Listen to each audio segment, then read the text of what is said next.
করব ইনশাআল্লাহ তাআলা। আল্লাহ তাআলা এখানে কয়েকটি ওয়াদা আমাদের কাছ থেকে নিয়েছেন।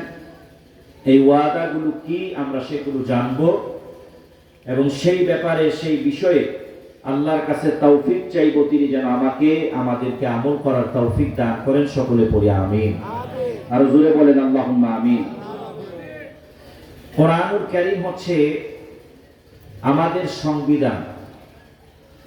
আজকে কোরআনের সংবিধানের সাথে সুসম্পর্ক না থাকার কারণে আজকে আমরা নির্যাতিত, নিষ্পেষিত, আল্লাহর রহমত থেকে বঞ্চিত, মাঝে মধ্যেই গজব আসছে। কথা বলে ঠিক কিনা? গত কয়েকদিন আগে ফেস দ্য পিপলের এক টকশোতে আমি বলছি, একজন বলতেছে গণতন্ত্র গণতন্ত্র গণতন্ত্র। আমি বললাম, উনি বলে সংবিধান, বাংলাদেশ সংবিধান। আমি বলেছি বাংলাদেশের কোটি কোটি মানুষ সংবিধান কি গণতন্ত্র কি বুঝে না, কিন্তু তারা বুঝে ইসলাম কি, আল্লাহ এবং রাসূল কি। জোরে বলে ঠিক কিনা? তো এইভাবে করে করেই সত্যিকার অর্থে আমাদের ঈমান ও আমলকে ধ্বংস করে দিচ্ছে। নাম হচ্ছে সাজ্জাদুর রহমান, ফেসবুক আইডি রাখাল রাহা, ইসলামের বিরুদ্ধে, আল্লাহ এবং রাসূলের বিরুদ্ধে কুরুচিপূর্ণ বক্তব্য রাখতেছে এই দেশে। নাউজুবিল্লাহ বললেন তো। তাহলে আমাদের সচেতনতা কোথায়? আমরা মুসলিম হিসাবে কোনো কিছু বললেই আমাদেরকে বলা হয় উগ্রপন্থা। আর ইসকন এই দেশে মুসলমানদের ঈমান আমল নিয়ে ধ্বংস করে দিতেছে। গত কয়েকদিন আগে আমি বান্দরবন ছিলাম। বান্দরবনের কিছু যুবকরা, আমি দোকানে দাঁড়ায় রয়েছে, আইসা ধরছে, বই কাগজ দিয়া বলতেছে, হুজুর এই পাহাড়ি অঞ্চলগুলো সহ বাংলাদেশের বিভিন্ন প্রান্তে ভারতের বিজিবির ইশারায় যদি কোনো একজন মুসলিম নারীকে প্রেমের ফাঁদে ফেলতে পারে, তাকে শেষ করতে পারে, ধ্বংস করতে পারে, তাকে পুরস্কার দেওয়া হয়, মন্দির বানায় দেওয়া হয়, ভারতে নিয়ে চাকরি দেওয়া হয়। এরকম অসংখ্য নারীকে, মুসলমান নারীকে হিন্দু বানিয়েছে এবং ভারতে পাচার করে দিচ্ছে। নাউজুবিল্লাহ বলবেন না?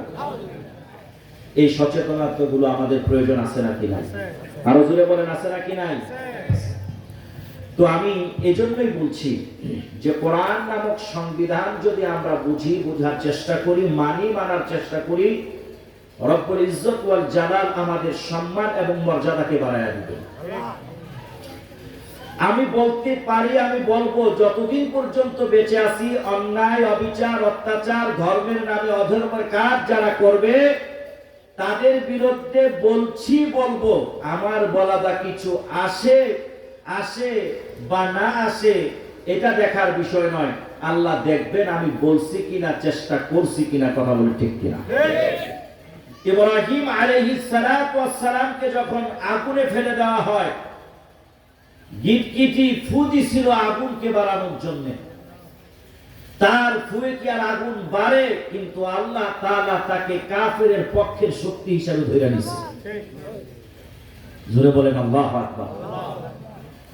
আর কবুতর তার ঠোঁটে আর কতটুকু পানি ধরে, সে ওই পানি দিয়ে চাইছিল আগুন নিভাবার জন্য। এই জন্য আল্লাহ গিটগিটি দেখলে মনে হয় টিকটিক, এটাকে বলে নাকি, বলছে মেরে ফেলো। আর কবুতরের মর্যাদা কেমন আল্লাহ বাড়ায় দিছে দেখেন। মক্কাতুল মুকাররমা, মদিনাতুল মুনাওয়ারা, আশেপাশে পবিত্র স্থানগুলোতে এমন ভাবে কবুতর আল্লাহ তাআলা বিস্তার করে দিয়েছেন, সম্মানিত জায়গায় তাদেরকে রেখেছেন। পৃথিবীর বিভিন্ন প্রান্ত থেকে মানুষ যায় আর তাদেরকে, কবুতরকে গম কিনে, বিভিন্ন খাদ্য কিনে কিনে খাওয়ায়। আল্লাহ তাআলা দেখবেন তোমার বক্তব্য, তোমার অবস্থান ইসলামের পক্ষে কিনা। আমার বলা দিয়ে, আমার স্লোগান দিয়ে, আমার কাজকর্ম দিয়ে ইসলাম প্রতিষ্ঠিত হয়ে যাবে এটা আমি বলছি না, কিন্তু আল্লাহ দেখবেন আমার বলা, চলা, কওয়া সবকিছু ইসলামের পক্ষে ছিল কিনা। আমার ছোট্ট এই অবদানটার উসিলায় আল্লাহ হাসরের ময়দানে মাফ করে দিবে। এইটা আমার দরকার। আমি বলছি কিনা, ওয়ামারু বিল মারুফ ওয়া নাহা আনিল মুনকার, সৎ কাজের আদেশ, অসৎ কাজের নিষেধ।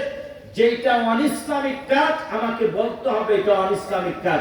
এতে আমার মারক